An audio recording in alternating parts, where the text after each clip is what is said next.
casaado cishawaan kugu ducaystaa maalintii markay cadaatana casar waan kugu ducaystaa hooyadii ku curatee cashab wala gabadh bay dhashee hooyadii ku curatee cashab wala gabadh bay dhashee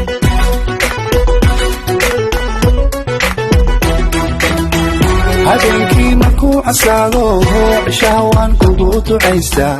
maalintii markay cadaatana casar waan kugu ducaystaa